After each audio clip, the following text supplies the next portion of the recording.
Hello everyone, welcome to the Jenkins Infrastructure Weekly Team Meeting. Today we are the 13 May 2025. Around the virtual table we have myself, Damien Duportal, Jeff Franco, Stéphane Merle, and Bruno Verharten. Welcome folks. Not sure if Mark will join us. Oh, Kevin is not here, sorry.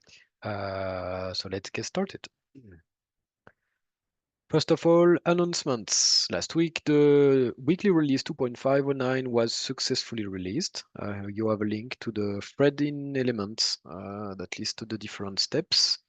This week, so it started on time. We had an issue. We had a credential issue that has been fixed. Thanks, Stefan. We had a credential issue, but it is now fixed. Expect a 1 hour 30 delay compared to usual. I think that's all. Do you have something else about the release? Let me add the link to the conversation if you want to follow up. On the announcement areas, first, a good news. The Oregon University Open Source Lab, OSUSL, was able to secure their funding for the upcoming year. So that's a great effort. Thanks everyone involved in sharing their message, in giving them money, in helping them one way or the other. So that's good news. That doesn't mean they won't be able to continue with the current states. They wrote on the blog post what are their current problems and future challenges. But yeah, that's really good news. So for now, no immediate risk for us. That's good. That shouldn't change anything on our planning, but good to know. I don't have other announcement on my side. Do you, folks? Okay. Oh, no, we have an announcement. Microsoft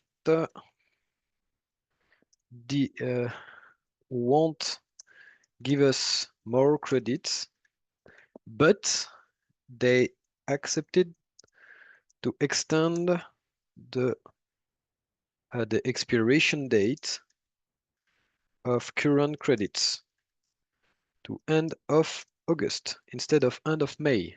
So that's June, July, that 3 month. The goal is to allow us to consume all the remaining credits on the sponsored account. That's really good news because that means we can take time to move services around. Oh, cool. Thanks, Microsoft. We really appreciate the help. And that means now we will have to wait for the answer in June. We can't wait for Amazon answer in June. We will have to proceed on moving things, including CI Jenkins IO to Amazon. And in June, we'll know if we will have to search for a new sponsor or add a more measure or find other solutions.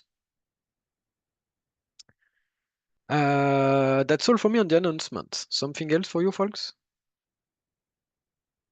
Nope. Okay, let's have a quick look at the upcoming calendar. Next weekly release 2.511 will happen next week, the 20th of May. And 28th May, Kristen will be the release lead for the 2.504.2 LTS release. So in end of month. Please note that tomorrow will be 14 May and we will have a plugin advisory, plugins only. So usually it starts around 11:30 a.m. UTC. So I will take care of following this one because given the team availabilities, that's how we roll. That's only a few plugins, and I haven't checked, but last time I heard we don't have any plugins that are covered by the advisory. Anyway, we need to allow the security team to be able to unstage these plugins. Please don't break the infrastructure until then. That's the takeaway. On the credential expiration, we have two credentials that are going to expire. One, the issue has been done. So let me remove it. These are the core release credentials. So is that okay, Stefan, if I remove it from the notes? Because you created the issue, you did the work, and that has been closed.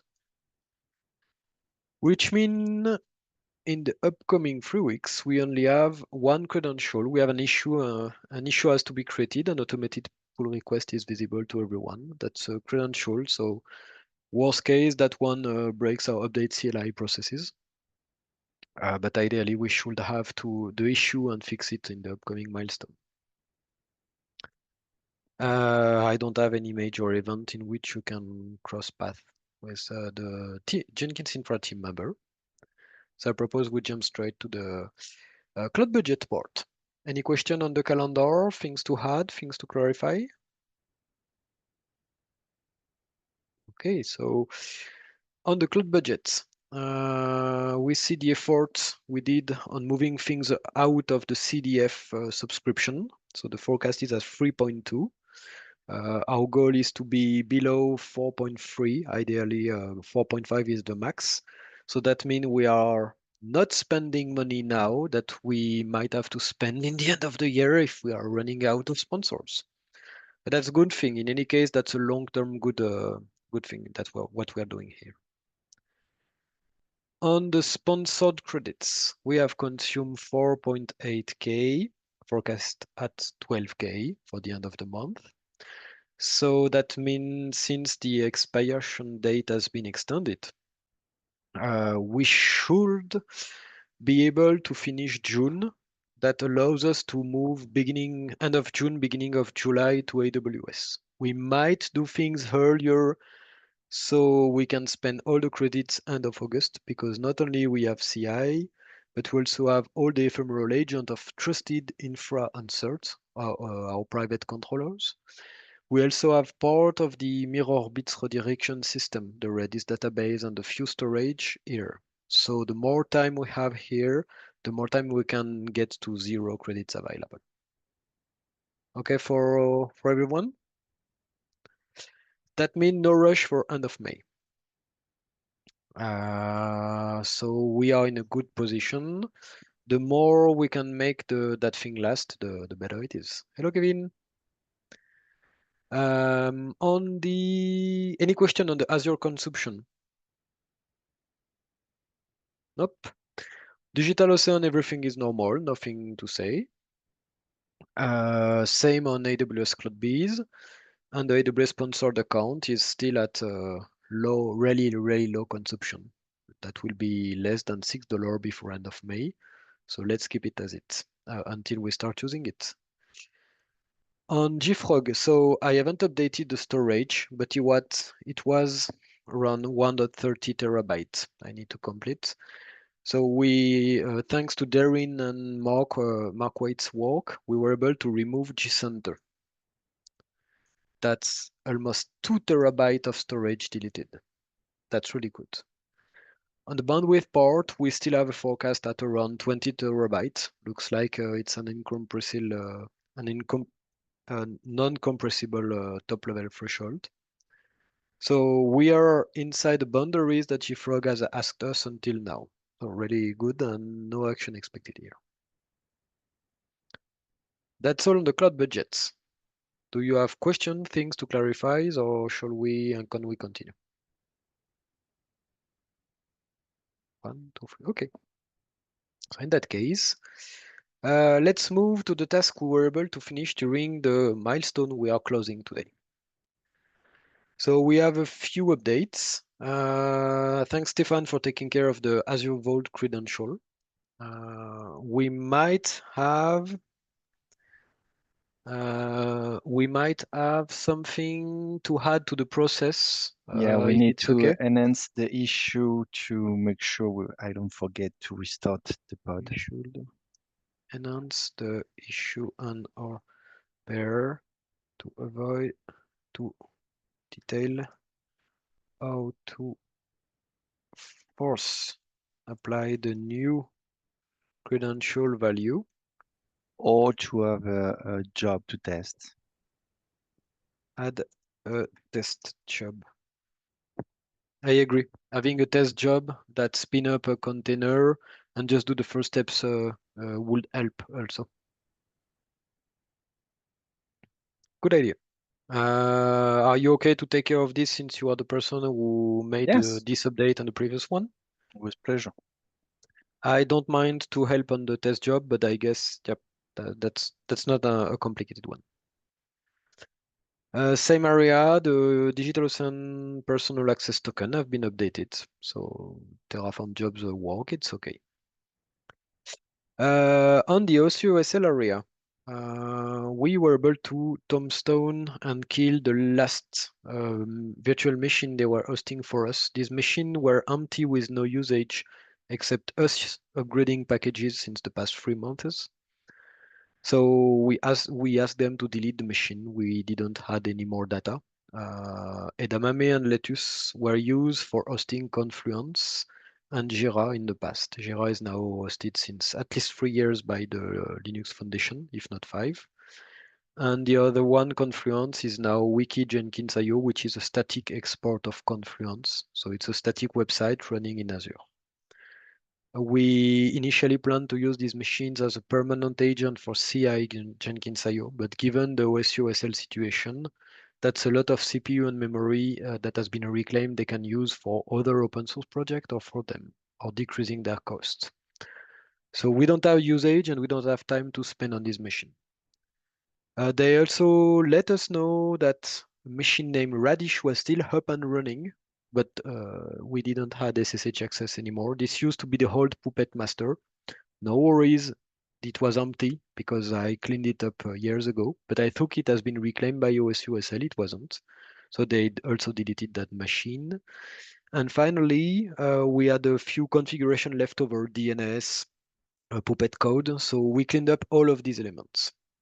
So yep, less code, less things. Thanks for everyone in the lab for helping us and hosting Jenkins. Maybe we will ask for help in the future, maybe not, we don't know.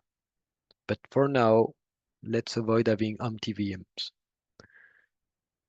Um, there were, we had also related to the cost of the Azure CDF subscription, we were able to finish the work on moving as much services as possible to IRM64. So the last remaining was LDAP. That was a problem that Stefan pointed out a few months ago, and we didn't have time to finish. Thanks to this documentation, we're able to find and fix the problem, and now LDAP runs in ARM64 in the existing machine close to the other services. So we have one less virtual machine and 10 less resources running on Azure CDF. That's why we're able to decrease the cost. So great work. Finally, thanks Jay for the work on keeping Setbot up to date. We saw a pull request inviting us to update Setbot to the new major version. That's really good. I have a bad news for you, Jay, though. We will reopen this issue in the upcoming milestone because there were some tests with the version inside Puppet code, and these tests need to also be updated by update CLI manifest.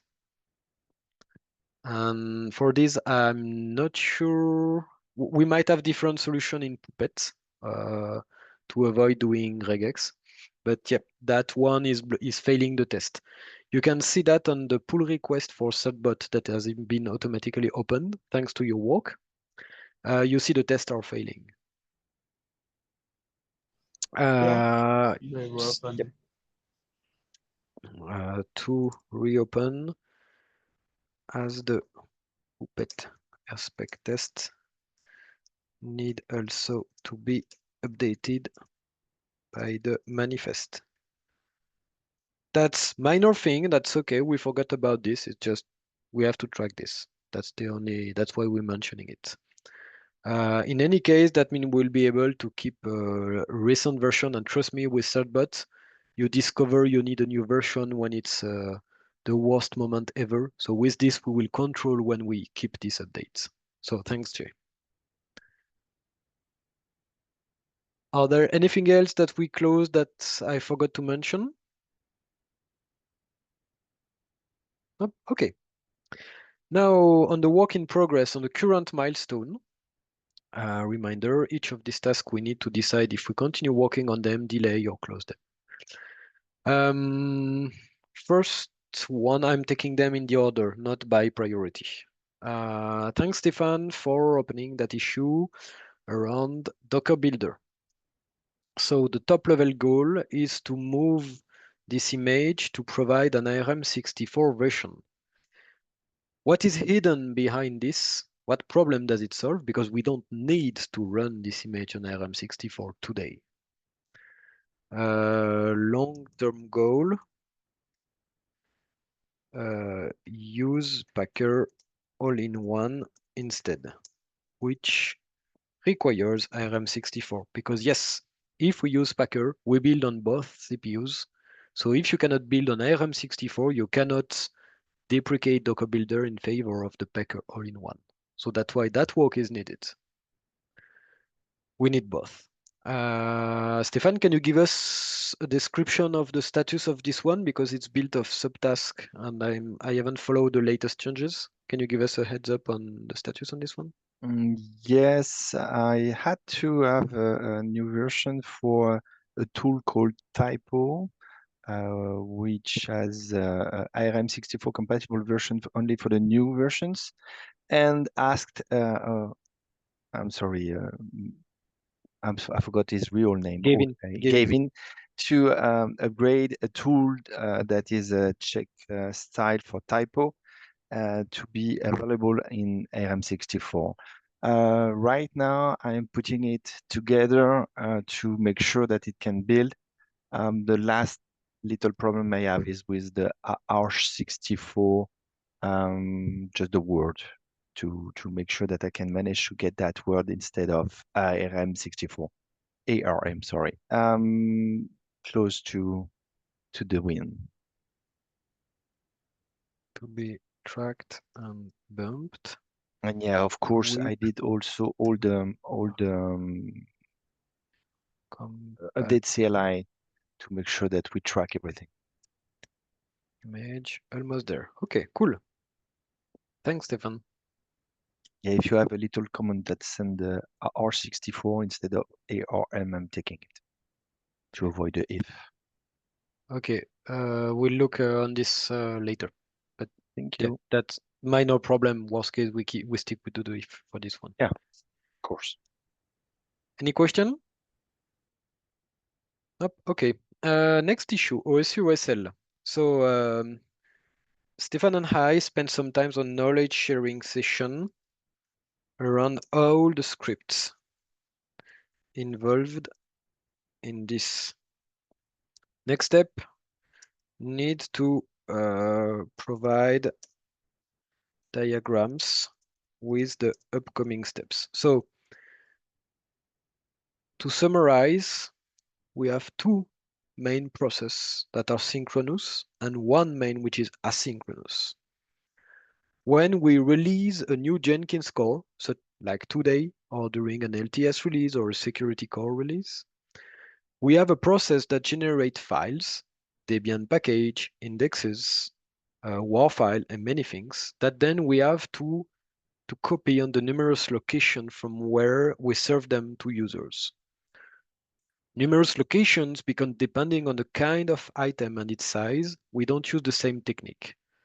For the packages, we use half Fastly, which is a caching system in front of our web server, and half mirror bits that distribute the load of big files. Fastly is good at teeny files, and for the big files to download, we use mirrors.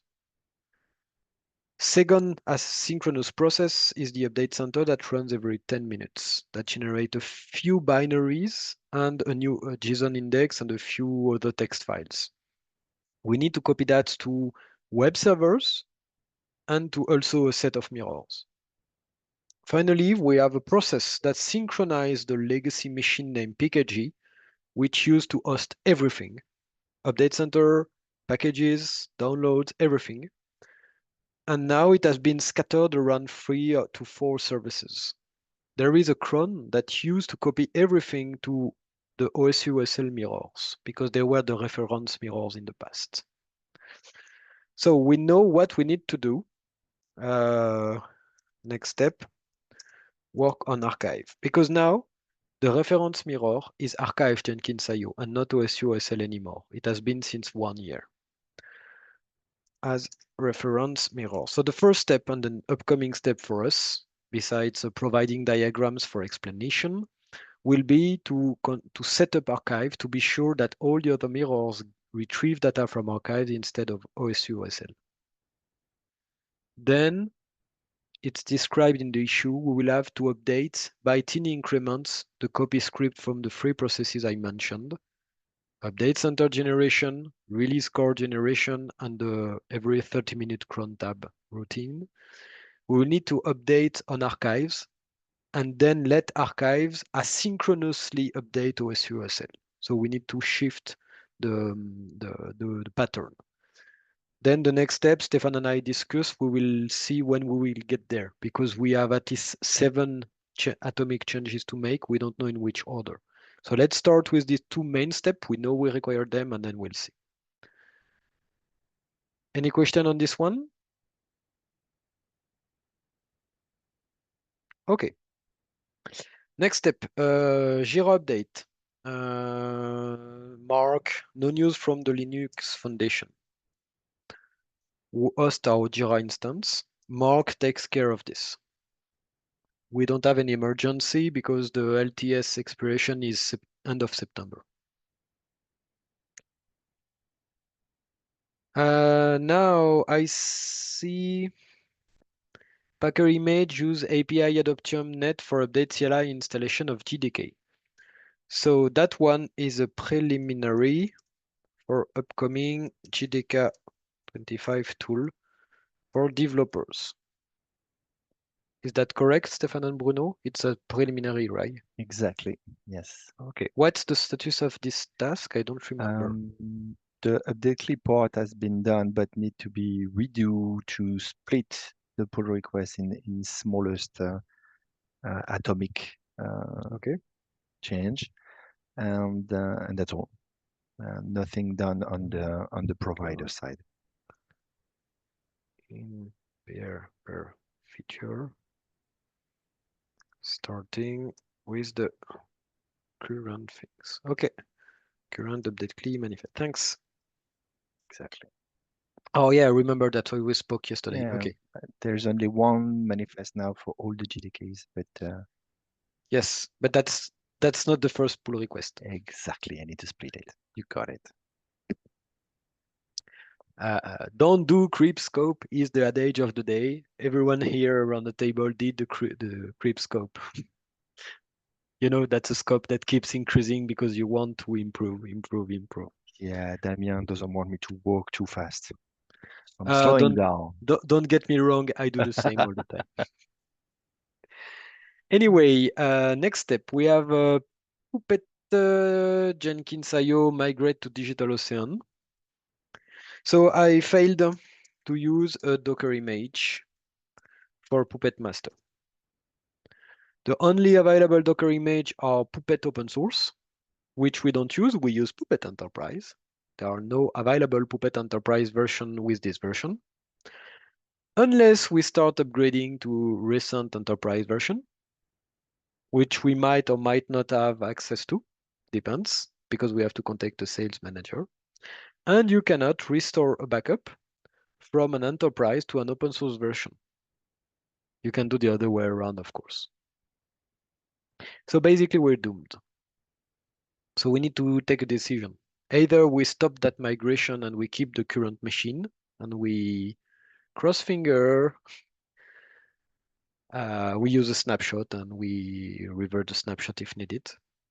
I'm in favor of stopping the migration to DigitalOcean to focus on something else that will be moving to something else new entirely. I don't see other solution because we need Ubuntu 20. Yeah, I don't see an easy technique. For Puppet Master using official images. Okay. Uh, I have an idea. We need to discuss that, Stefan and I, but we are in a step where we have to consider this issue could be a failure and we should stop working on it. Cannot but the risk is the reminder Ubuntu 20 not being supported anymore, so we cannot reinstall the machine if it crashes, or worse, the cloud provider doesn't want to keep the machine up and running. Cannot restore backup from PE to Puppet OSS. Puppet War. Sorry? You wrote cannot use Puppet War. Puppet War. It's no, sorry, it's Pooperware. Oh, Docker Compose Stack. okay. For me, it's Tupperware, but Tupperware, okay. It's Pupperware, which is the name of the stack we used and experiment with. Okay. Uh, need another exploratory session. Container as VM technique, or close it and focus on Ansible instead. But still, we can revert and change the pull request in Terraform DigitalOcean to get rid of that new machine that is taking some money on the account. Yes, absolutely. Yeah, let's remove current DO resources for this as we do not use them and keep credits. I agree. Do you mind taking care of this, of that last part? Yes, thank you. Cool.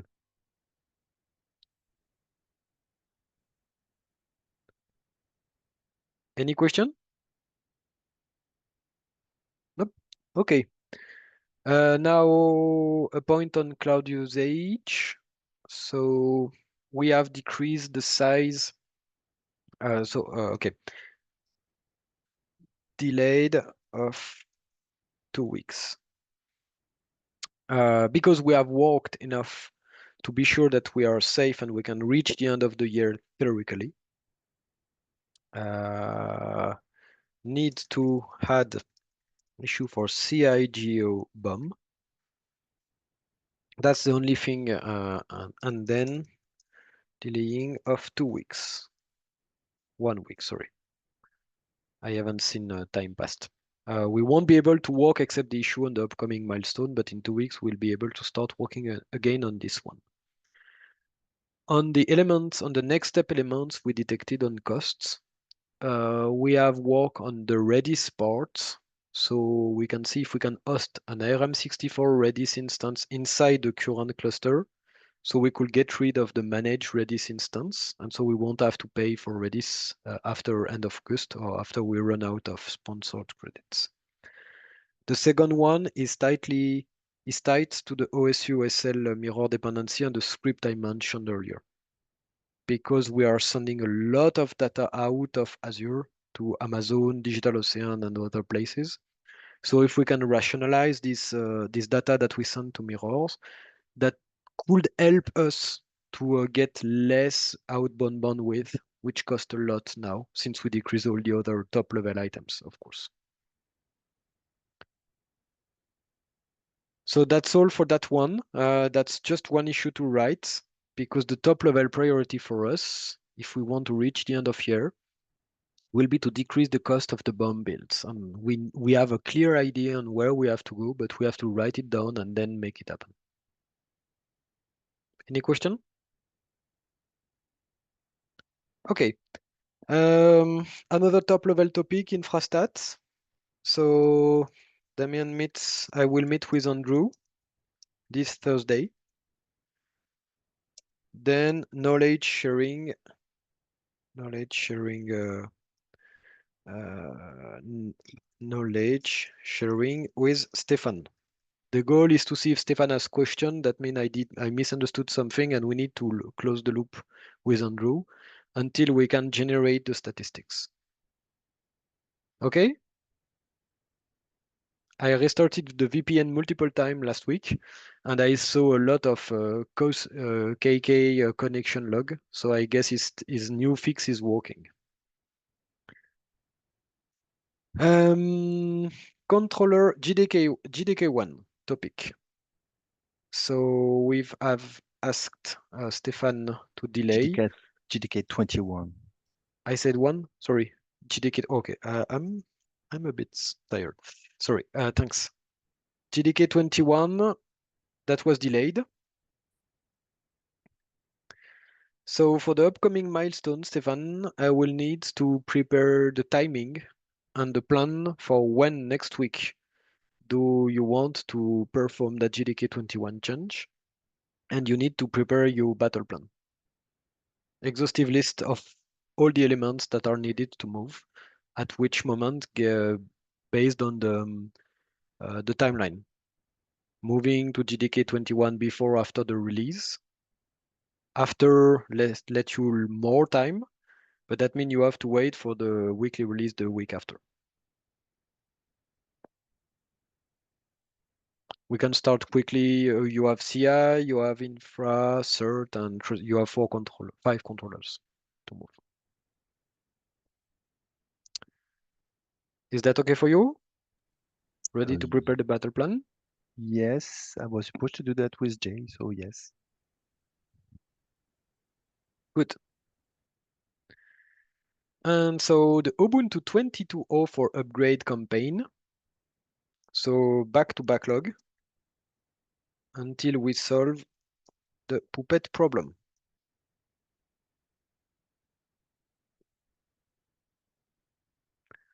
Just migrate PKG to Kubernetes, most probably.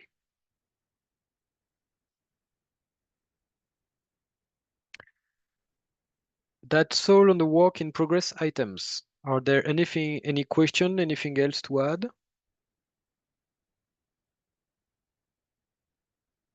2, 3. Okay. We have a few issues to triage.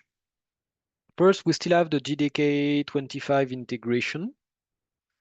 I guess with the task we have currently going on, I propose we keep it in triage.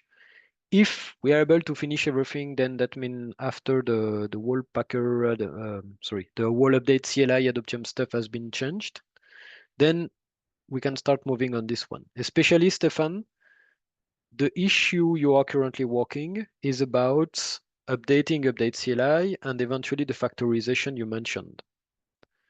Then you will need to add support in the factorization for EA version.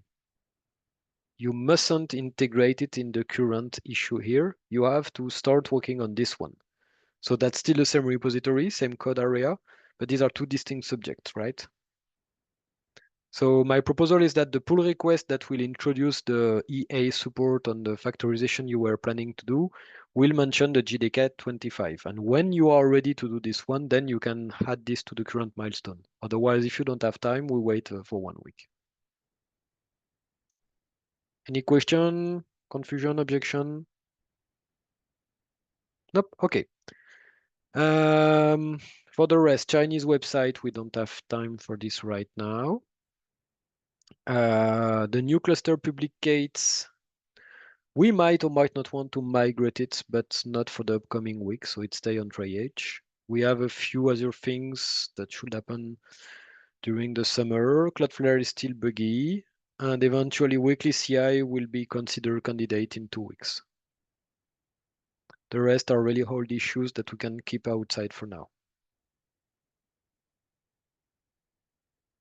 That's all for me. Do you have other new issues on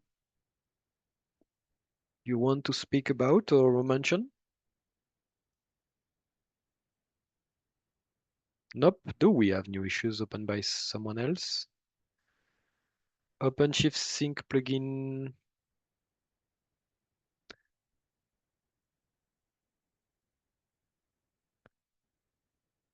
Okay, we have a support issue that will be automatically added to the milestone. Okay, that's all for me.